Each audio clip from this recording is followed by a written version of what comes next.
Hello everybody and welcome to Jeanette and Alison's Hello. top tips on sleep hygiene. Yes. So we thought we'd just talk through some tips and hints at how to get a better night's sleep. We haven't done this for a while, have we? This sort of, you and I. The last one we did was about managing anxiety. So sleep it is today. Yes. We'll try not to fall asleep whilst talking now. But we can try. Yeah. We can but try. one of the things I was going to say Go on. from the start is a lot of us have been struggling with our sleep during lockdown. I think it's affected our routines and our how we're managing our days, and for whatever reason it's been affecting sleep. I know a lot of people have said that they're either waking up in the night or they're waking up early in the morning and can't get back to sleep again. So if that's you, hopefully some of this, what we're going to talk about, might be of help. Yeah. And it could be because we've had some really warm weather as well, haven't we? While we've been on lockdown. Yeah, muggy. Oh, I like that word. Do you like that word, muggy? Muggy. That's our accent's coming out there. Muggy. Yeah. But when it's, I think when it's warm, you struggle to sleep. Yeah, don't we? We do. And even though we might have the window open or a fan on, fans just tend to circulate the air around, the warm air around anyway. And if there's no breeze or warm air out, no cool air coming in from the outside, we're struggling. Yeah, we are struggling, aren't we? So we'll just kind of, I've got a bit of information here, but I think we're just going to do it as we normally do. Yeah, I was going to say, anyone who's watched any of my talks, I know, I'm just going to turn my notes over now, or I'm just going to do this, and just going to remind myself where I'm up to. And then we end up just going off and talking on about some sort of things. tangent, which I did before on my, when I've just been doing some more energy conservation. I've been all around the houses and back again, I think, so... If the people are able to follow it, it'll be a miracle, but there we go.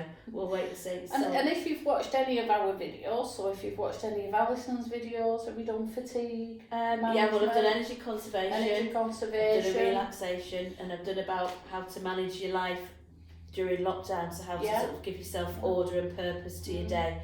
So, so there's all those on, and there's mine as well. I've done some mindfulness ones, and I've done a laughter yoga. And if you were listening at the beginning of my laughter yoga one and said how, laughter helps us to relax. So you could have a really good laugh, then listen to Alison's relaxation. Yeah. You're ready for sleep then. Don't need anything else. Yeah. So, sleep problems. Now they can be medical because it can be medication or different treatments that can affect your sleep cycle. So we have to be aware of that, haven't we? We do. So I think also sometimes fatigue plays a part because if you're sleeping a lot more during the day, then it can upset your routine and you might find you don't sleep as well as at night. Sometimes it's the opposite and people just sleep the clock round and just sleep all the time and really struggle to feel very, very awake. But sometimes that can have an effect, but like we say, lots of different illnesses can have an effect on sleep patterns. People that have problems with the breathing have breathing difficulties and get breathless and out of breath. Quite often their sleep is disturbed. And lots of other other conditions as well that we meet. So it could be a medical condition, it could be a treatment, it could be medication that you're taking that can affect your sleep. So we would always advise that if you're having difficulty sleeping, that you do have a chat with your GP. Because that's really important. They could highlight that this particular medication is causing sleeplessness, or it's because you're on this particular treatment, etc. So it's always good to speak to your GP. It is. And often what you can say is how we often describe some of the things that we do. It's very posh. It's non-pharmacological interventions. That's good, isn't it? Good word. Good word. But all that means is that we're helping and working sometimes alongside the doctors. So the doctors might prescribe you some medication to help you sleep, but then alongside that, some of the tips and hints that we're going to talk about might work together to really give you much better sleep and help with the problem if it's difficult for you at the moment. So I'm not going to say any more long words. That's it now. No, that's the long word for this video. That's it. So, like we said, have a chat with your GP. It might be, as Alison said, that you might need a little bit of medication from your GP, just for a very short period of time, until your body gets back into its sleep cycle. Sleep cycles are really important. But sort of creating a really comfortable sleep environment is important too. If we spend all day in bed, then it's not telling our body that bed is for sleep. So it's really important that the environment that we're in is promoting a good sleeping environment. So a comfortable environment, things like a good mattress, a supportive mattress is important. And really fresh, comfortable bed. I love that. When you've washed your sheets, and you've got those nice clean sheets on. And I was going to say, because the weather's been good, and I think during lockdown, I think my bedding's got washed an awful lot more than it normally does, because it could just go out on the line and hang for the day and go straight back on the bed at night. But there's nothing like that. But I think the other thing about the environment is about the lighting, and this is why Jeanette calls this sleep hygiene, and this is all about setting the tone. So like making sure you've got curtains that are dark enough. It might be that you need some blinds, especially during the summer. I don't know about you, but I sometimes find I wake more early because it's so light. So it might be that you need some blackout blinds or some linings for your curtains, just so that it is darker in the bedroom. And like Jeanette says, it's all about, you know, if you can get into that routine of not spending protracted periods of time in bed and getting You're being up. posh again. I am protracted periods of time. Long periods of time in bed. Oh, that's it, I'm going to go. I must have swallowed a dictionary today. Never mind. So you still get the fun element from us, you know. We try. So blocking out light's really important, because before time came around, back in, before I was born, definitely. You're talking prehistoric? I am, yes, just about before. I'm not going to say anything. I could comment, but I'm not going to, because we're about the same age, so she'll just We are similar age, so yes. I'm not going to go there. But before time and alarm clocks and all of that, we would get up when the sun rose and we'd go to bed when the sun set. And there's a chemical in our body called melatonin, and melatonin is released when the sun begins to set, and that promotes sleep then. And then when the sun rises, our body releases that chemical again, and that's when we wake up. So we trick ourselves all of the time to stay up later,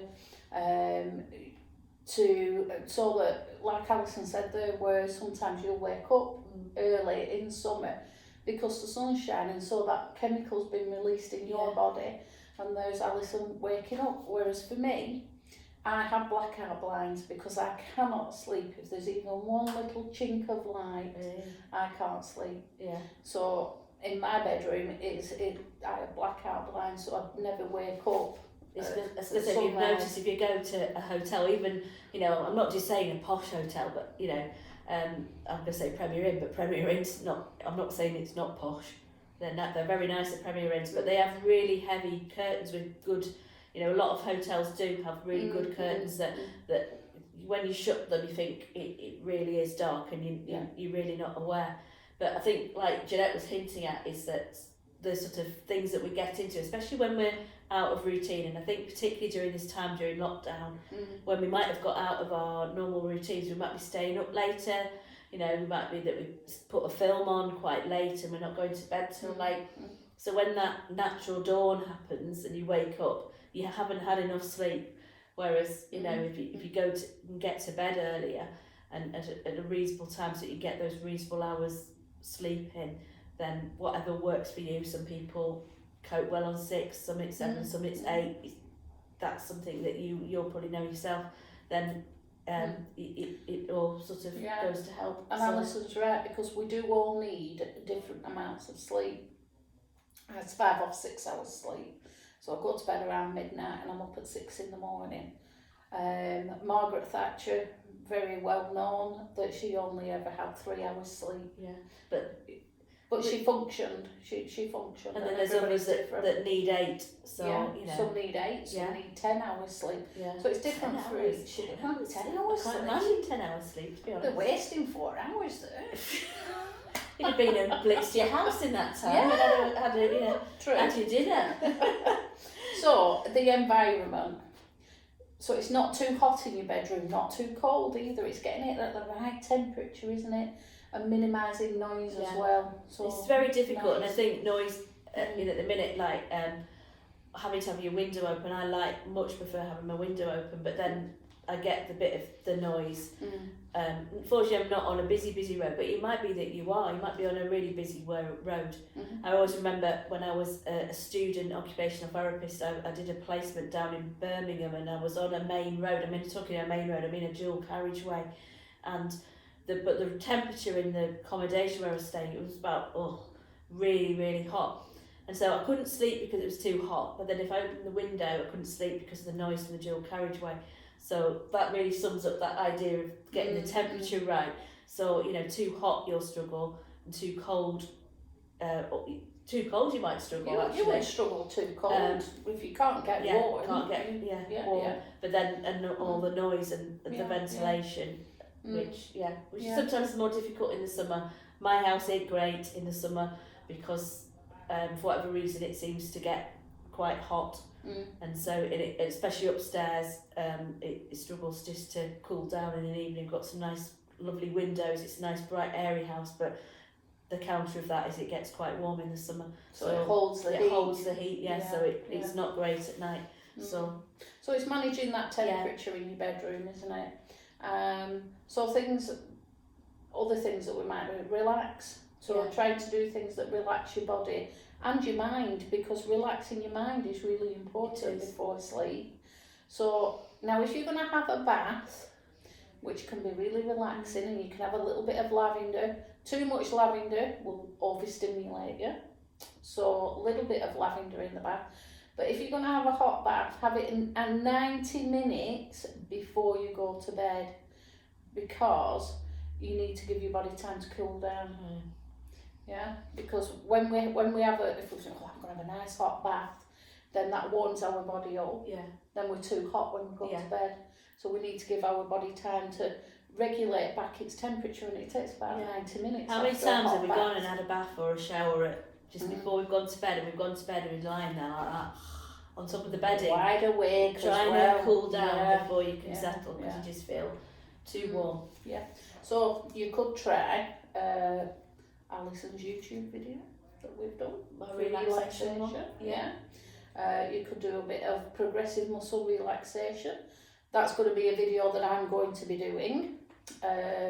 Meditation, listen to some calming music. And there's lots of apps at the moment that you can get on your smartphone or your iPad, or a CD. If you want a CD, you can get in touch with us, and we can pop one round to you, pop one in the post for you. There's lots of the sort of mindfulness stuff that is on like YouTube and that, and I know we're probably going to go on to talk about white light and not do that on screens too much, but blue light, that's blue light, white noise. Is it white noise? White noise and blue light. Yeah. So it's just that idea of not trying to do that too much when it comes to bedtime, but earlier in the evening, there sometimes like nature programs are fantastic for putting you in a better place, a bit more of a calmer place. And I know during the recent, when Spring Watch has just been on, they've had, during every episode, they had like a really short thing where they like went down a country lane or sat on a beach, and they just had the film with the nature noises. So nature noises are fantastic for just calming you down. There's so much stuff, which is probably another long session on. Well, if you tune into one of my videos, have you done one? I've done a mindful walk, but I've also done a mindful listening, and I've walked around the hospice and we've just listened to the birds and the nature. Yeah. So I'm one step ahead of Alison for a change. But that's good, isn't it? Because we're on the right lines here, aren't we? Are. So there is a video on there. I think Gemma's put it on, and it is just listening. We've been listening to the birds mindfully. So blue light, and that's light from your TV, your laptop or your iPad or your smartphone, your mobile phone, and it's all light that keeps your brain awake. And again, it's that light that tricks us into thinking it's still, you know, daytime. And I think now we're going to have to move on because time's against us. So you're probably going to lose us now, and then we'll come back again in a minute. So watch part 2, which Sleep we're going to do. Hygiene part 2 coming soon.